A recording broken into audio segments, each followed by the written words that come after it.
Antes que nada quiero agradecer muy particularmente a los organizadores. Realmente es un gran honor siempre recordar al general Seregni y recordarlo como a él le gustaba, como siempre le hubiera gustado, que es recordarlo mirando hacia adelante, recordarlo como algo que es simiente de futuro, la mañana siguiente, que siempre estuvo en su accionar político, pero también estuvo en su vida. Y hoy el honor se duplica cuando, además de celebrar la vida luminosa del general Seregni, lo hacemos entregando dos premios muy significativos.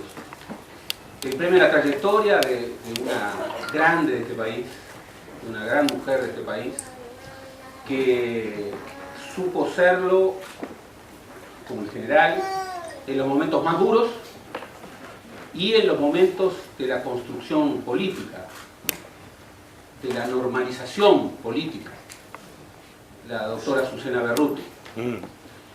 Y también, y esto le encantaría a Seregni, que el premio Innovación sea recogido por jóvenes, Seregni era un obsesivo por buscar y por encontrar la juventud. Seregni, quien lo conoció sabe que para él podían haber muchos actores en la vida política, pero sin juventud no había futuro. Y lo decía tanto en la perspectiva de su partido, el Frente Amplio, como en la perspectiva del país. Así que es un doble honor hoy coincidir con la premiación de una gran figura, con una larga trayectoria, y de jóvenes que obviamente están destinados a construir un país mejor. Un país que, renovando la apuesta republicana, sea mejor del que recibieron. Este país pudo ser porque, entre otras cosas, siempre logró, y cuando deje de lograrlo va a estar en muchos problemas, siempre logró que las generaciones venideras fueran más educadas que las generaciones anteriores.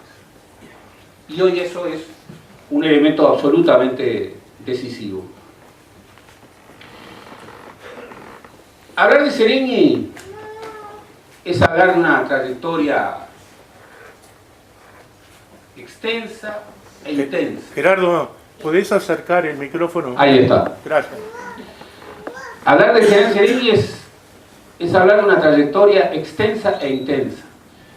Pero yo quiero hoy destacar la creciente vigencia de sus definiciones.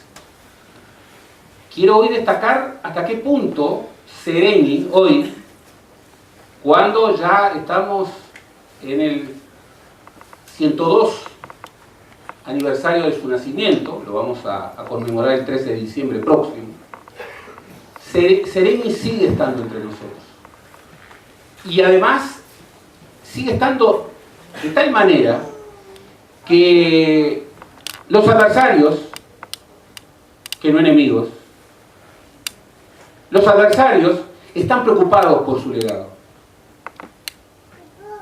En estos tiempos de posverdad, justamente destruir legados, allanar las claves de la historia, empalidecer a las grandes figuras, lamentablemente forma parte de la lucha política. Algo que estaba en las antípodas del general, pero que para condena de aquellos que lo intentan en forma inútil, Seregni hasta el día de hoy es agraviado. En alguna prensa, Seregni aparece en los editoriales del 2018 agraviado.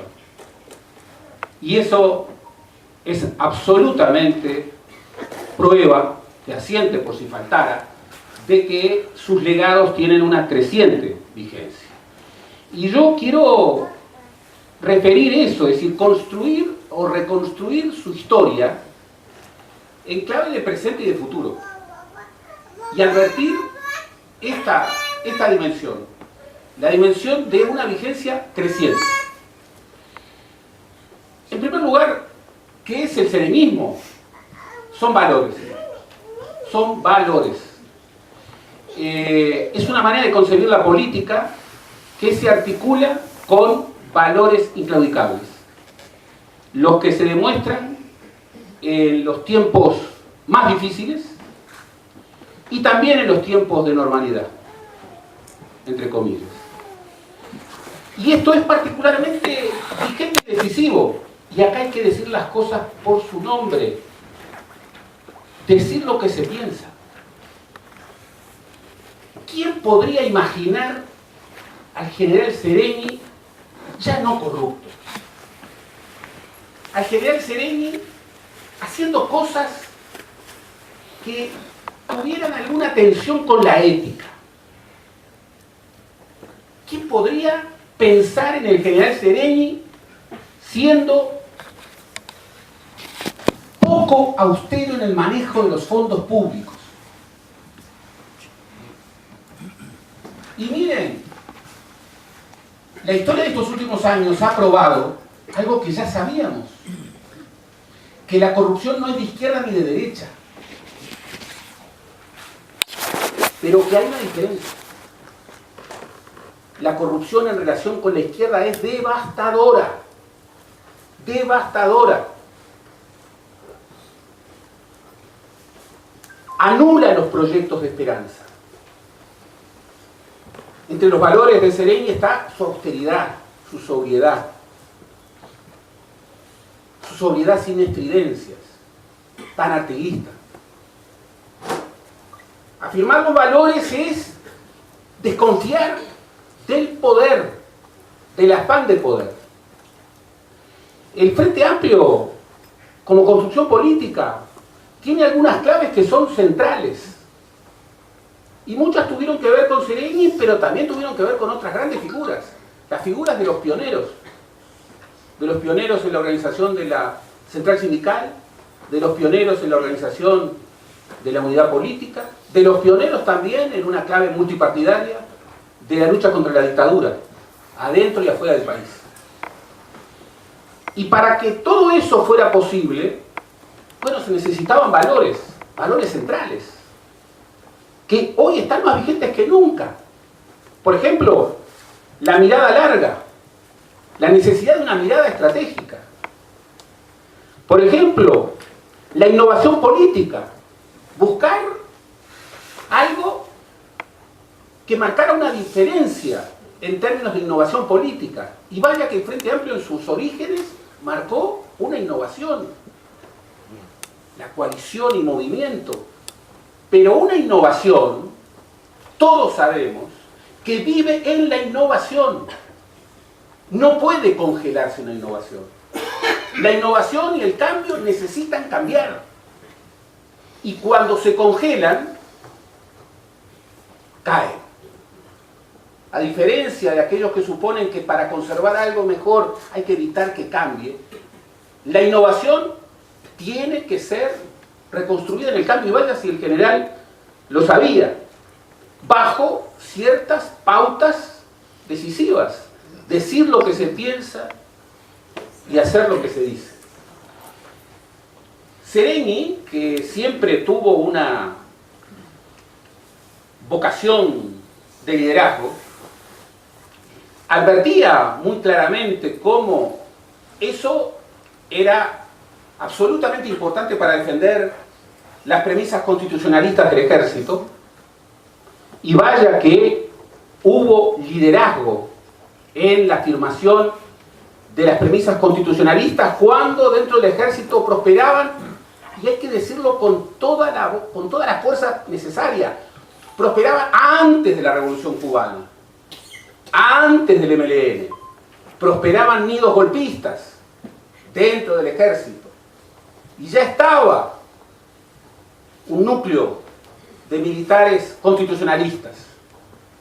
Gestido, el venerable Gestido, siempre, cuando la FEU le preguntaba qué estaba pasando entre el ejército, siempre repetía lo mismo. Ustedes miren a Seregni. Si Seregni está bien, estamos bien. Si Seregni está mal, hay problemas.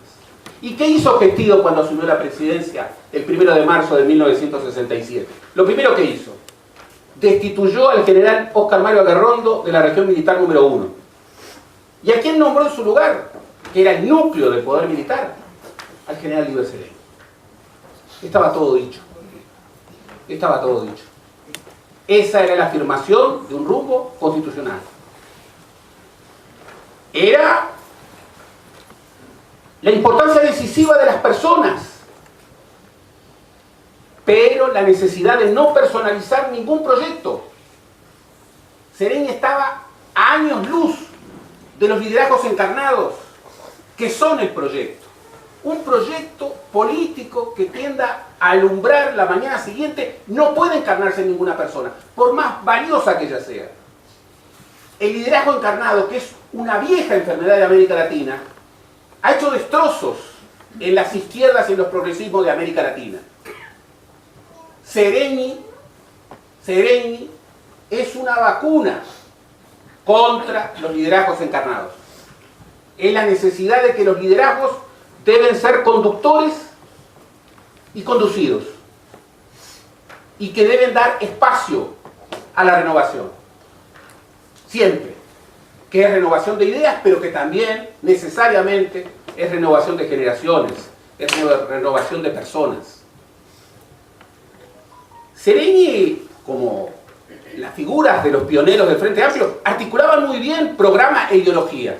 Nunca pensaron, con enorme sabiduría, que el Frente Amplio iba a tener una ideología. Nunca lo pensaron. Nunca lo pensaron. Porque eran sabios.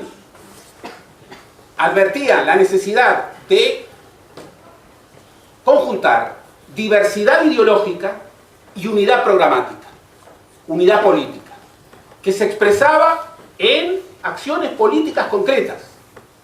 Y Seregni expresó muchas veces, después de dar una discusión profunda adentro, opiniones que debía representar como presidente del Frente Amplio, pero que no se asociaban con lo que él creía. Por eso cuando él renuncia en el año 96 a la presidencia del Frente Amplio y empieza a decir lo que pensaba, hubo muchos, no todos, hubo muchos que se asustaron. ¿Qué le ha pasado a Seregni? Lo que le ha pasado es que está diciendo lo que piensa y que ha renunciado a su investidura como presidente del Frente Amplio. Recuerdo en su último discurso: yo estoy casado con Lili para siempre. Estoy casado con el Frente Amplio para siempre. No estoy casado con un cargo, no estoy casado con la presidencia del Frente Amplio. Marcando los discernimientos necesarios. Seregni era la necesidad de que la política se articulara con la sociedad. Seregni creía en la política. Por eso tenía esa mirada estratégica, otro valor de enorme vigencia. En América Latina tuvimos una década social muy importante, en donde, bueno, hubo una distribución importante, hubo un descenso mucho menos importante, pero descenso al fin, de la desigualdad, pero no se logró superar el peor escándalo de América Latina, que es el continente más desigual del planeta, incluso hoy en comparación con el África subsahariana, que es la zona con peor distribución en África. ¿Qué es lo que faltó? Bueno, aquello que Seregni una y otra vez defendía: la mirada estratégica, el desarrollo, la estrategia de desarrollo, la necesidad de construir no para este ciclo de gobierno, para lo que venía, para la mañana siguiente. Me imagino porque además fue un comprometido en su tiempo.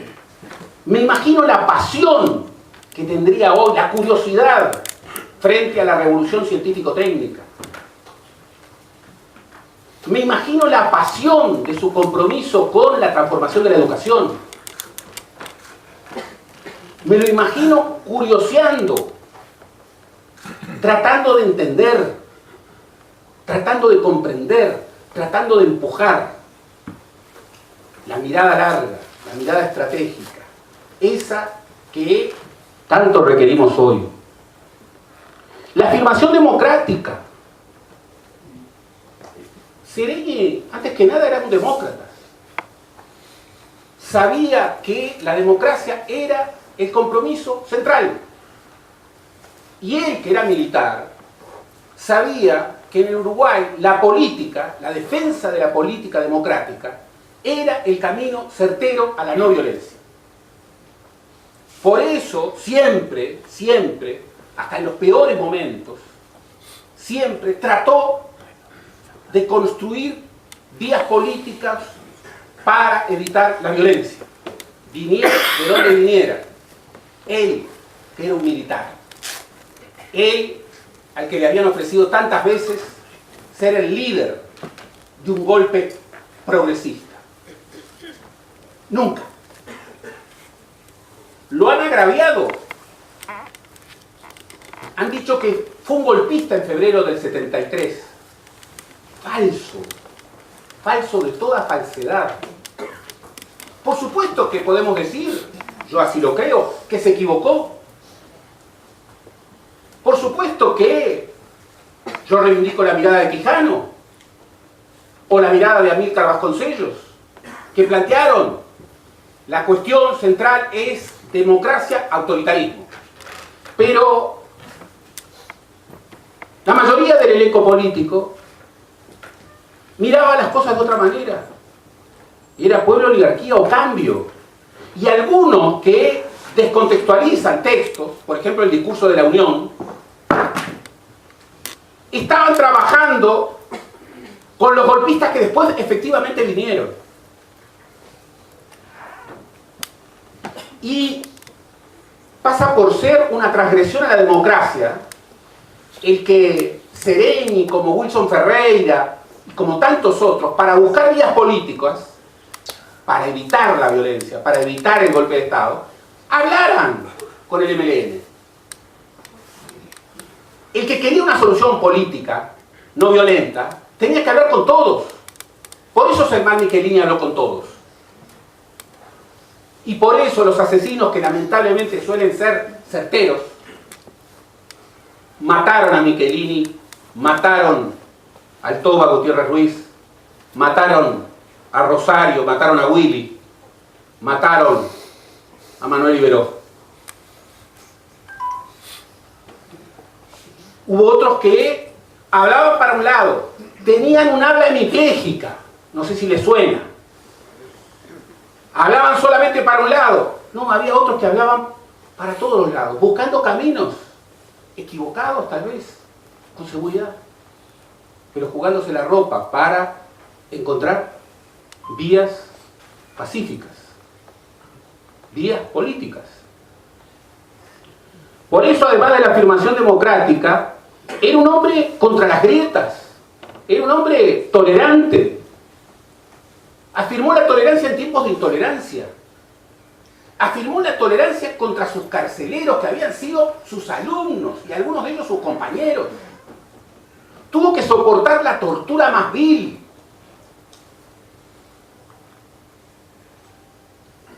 No se inclinó cuando le tiraron un pedazo de carne para que comiera en los cuarteles de minas.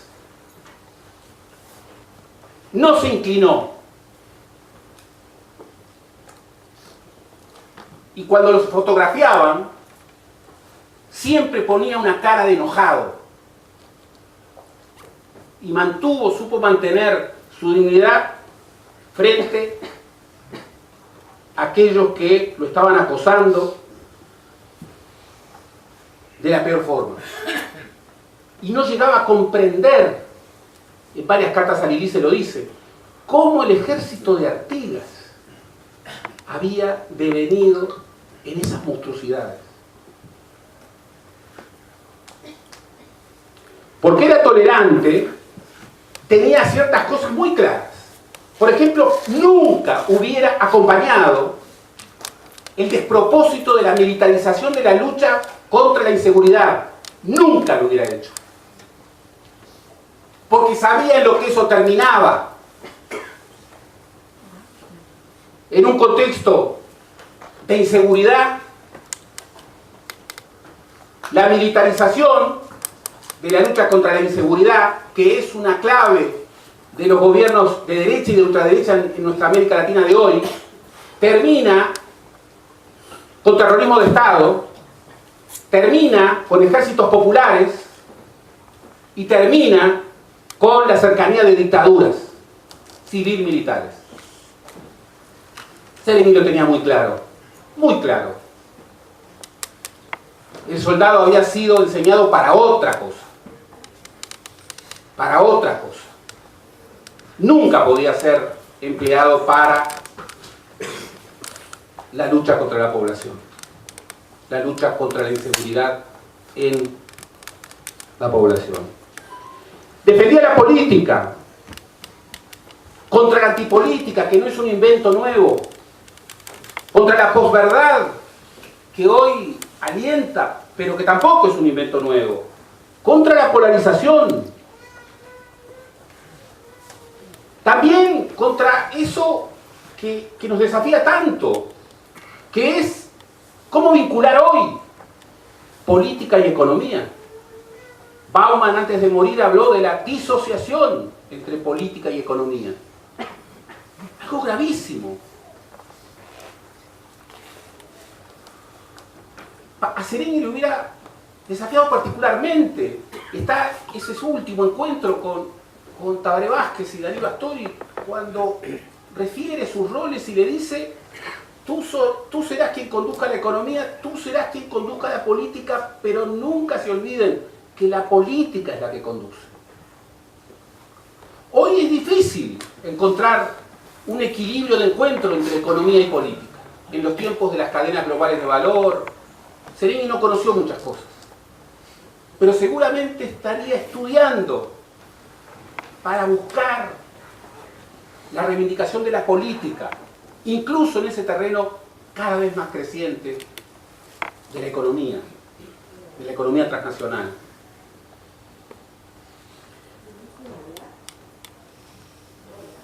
Como hemos dicho, él se casó de por vida con el Frente Amplio. Por eso hay que tenerlo muy claro. Y yo sé que esta es una instancia nacional, no partidaria. Es una instancia no para los frente amplistas, porque Sereni, que está unido para siempre con el Frente Amplio, forma parte de ese muy escaso número de figuras que se incorporan al panteón de la República, que son referentes de todos, de todos. Bien, Sereni es uno de ellos, pero también está afincado en una tradición política, que es la tradición del Frente Amplio. Sereni nunca alentó, siempre estuvo en contra de cualquier perspectiva posfrentista, hacia el centro o hacia la izquierda, o hacia arriba o hacia... No posfrentismo, nunca posfrentismo. Por eso, su obsesión en los años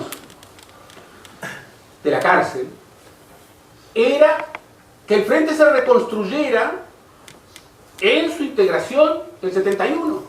Y eso fue clave en su pauta, en su postura, por cierto, controversial, frente a la transición, frente al pacto del Prunaval.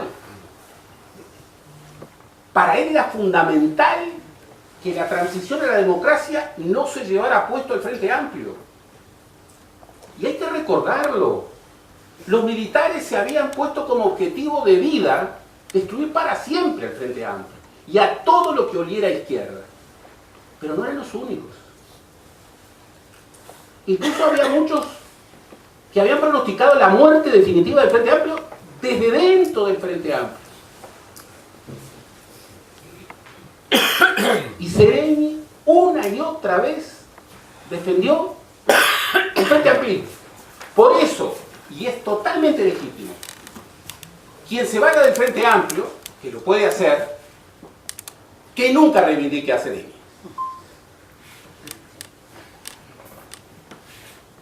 Seregni, y vaya que lo estuvo, en una de las últimas conmemoraciones del 5 de febrero, Seregni no pudo ir al velódromo porque temía que lo acusaran o gritaran o prepotearan como lo prepotearon, de traidor.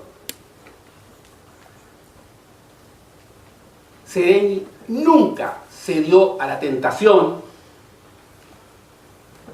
de un posfrentismo, nunca. Y como no hay que hablar por los muertos, sí hay que registrar sus definiciones más consistentes y no dejar nunca que sean deslegitimadas. Él creía en un Frente Amplio que tuviera mucha representación y mucha participación. Él fue el gran constructor para evitar la ruptura del Frente Amplio, de toda esa urdimbre hipercompleja que es tan difícil explicar en el exterior. Explicar el Frente Amplio en el exterior, les doy testimonio, es más difícil que explicar la ley de lemas, que nunca se entiende del todo. Bien. Y ahora es más difícil, ¿por qué? Porque el modelo del Frente Amplio, en medio de esta crisis civilizatoria, bueno, pruebas a la vista, es un modelo que es utilizado como espejo. Hay Frente Amplio en Chile, hay Frente Amplio en Costa Rica, hay Frente Amplio en Barcelona, hay Frente Amplio en Perú. La marca Frente Amplio, yo creo que incluso si viniera un mes, serían menos convencidos. Seregni creó al plenario nacional, creó al Congreso, creó la urdimbre tan compleja, pero la creó desde un alma, sin el cual ningún diseño institucional de una fuerza política puede reconocerse, desde la moderación democrática. Era impensable, en su lógica de conducción del Frente Amplio, que un grupo minoritario atrapara una de las instancias de decisión del Frente Amplio contra la mayoría de los Frente Amplistas. Porque él sabía que el Frente Amplio tenía que tener a los militantes participando, pero sabía que finalmente el Frente Amplio era un partido de ciudadanos y que había que construir desde la moderación democrática un equilibrio, siempre difícil pero siempre indispensable.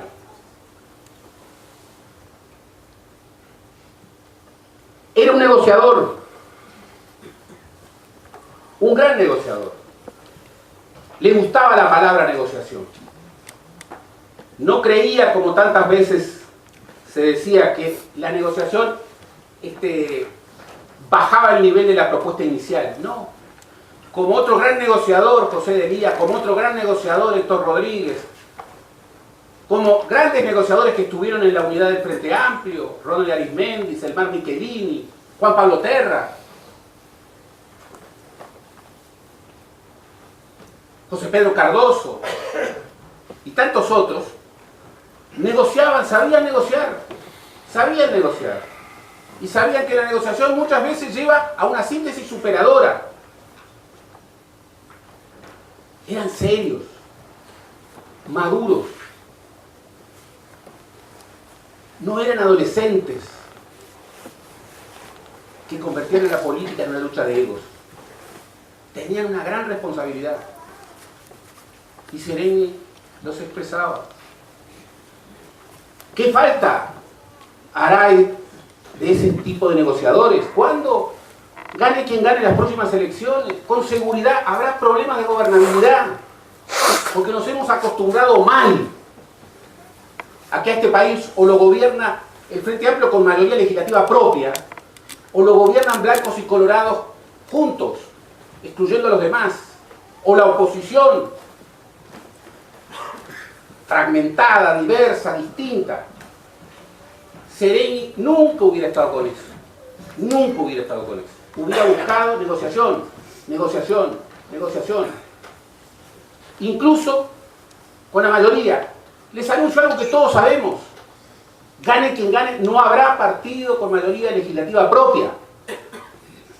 Y todos los dramas del voto 50 se transformarán en el drama de los diputados que faltan, o de los transfugistas, o de los lobistas. Gane quien gane. Y ahí hará falta mucha negociación, mucha negociación, mucha política.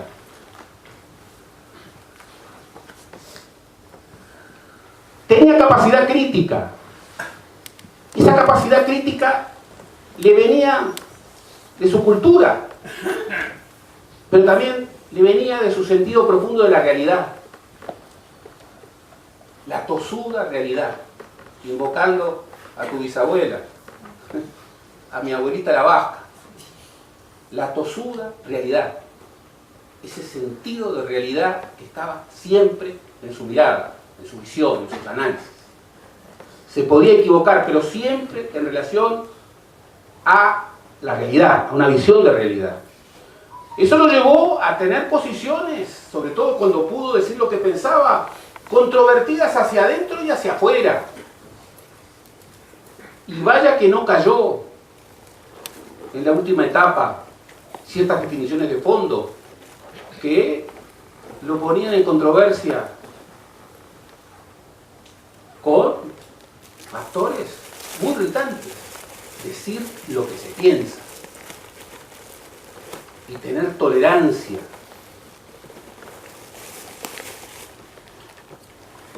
Finalmente, es una figura que tiene una virtud extraordinaria, que supo afirmar en los momentos más difíciles, pero siempre, su coraje. Su coraje sobrio, sin estridencias, tan artiguista, tan artiguista. Y el coraje, créanme, es una gran virtud de los que han tenido mucho miedo, no de los temerarios que viven sin miedo. No, no, es de aquellos que han tenido mucho miedo, generalmente no por ellos, sino por otros. Y Sereni pudo afirmar ese aplomo, esa visión que hasta corporaliza desde su estética, que por cierto cuidaba, y mucho, como alguien que expresaba rectitud y expresaba coraje, la dignidad de los que no se doblegan. Por eso, yo quiero terminar con un recuerdo entrañable. En la dictadura, en aquellos años ominosos de la dictadura, y celebro, es lo mismo que le digo a mis hijos, celebro que para ustedes la dictadura no signifique casi nada, o poco, lo celebro. Es más, nuestra afirmación desde una generación que sufrió la dictadura, desde generaciones que sufrieron la dictadura, es el nunca más dictadura. Justamente lo que queremos es que la dictadura, bueno, como un hecho muy importante, desde la memoria, desde la verdad, desde la justicia, desde la reparación, permanezca en la historia. Pero no queremos que ustedes tengan la mochila que nosotros sí tenemos, para bien o para mal, que es el haber padecido la dictadura. En aquellos años de la dictadura, Nombrar a Sereni era sentir esperanza. Y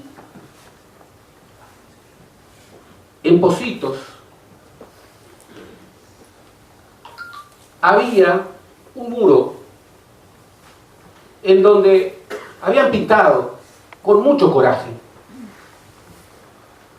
en el año 74 libertad para Sereni. Las lluvias y los vientos de junio, cada tanto, despegaban la pintura que los dueños hacían para que, bueno, para que no se viera, porque podía ser muy peligroso que la pared externa de una casa estuviera libertad para Sereni. Pero los vientos y las lluvias de junio siempre sacaban la pintura y reaparecía libertad para Sereni. Una vez, en esa historia que algún día habrá que hacer, que es la historia de la delación, terrible historia, que también marcó al Uruguay de la dictadura, los vecinos denunciaron que había reaparecido el grafiti. Y con esa inteligencia táctica y estratégica que los caracterizaba, vinieron batallones de las 3 armas, los bomberos, la policía. Y por supuesto, lo primero que hicieron antes de preguntar es encerrar a quienes estaban en la casa. Y ellos una y otra vez decían, mire, queremos pintar para siempre esto, pero se destiñe en el invierno. No podemos. Y entonces volvieron a pintar y dieron como 5, 6, 7 manos de pintura. ¿Y saben una cosa? Libertad para Sereni reapareció. Tal vez costó más de un invierno, pero volvió a reaparecer. El viento y la lluvia de junio dejaron el grafiti invencible. Yo siento, y creo no equivocarme, que hoy hay libertad en nuestros corazones, en los corazones de la República, que ya no dicen libertad para Sereni. Dicen algo que todos podemos entender y que creo profundamente. Ya no dicen libertad para Sereni. Dicen algo tan cierto como que Sereni vive. Muchas gracias.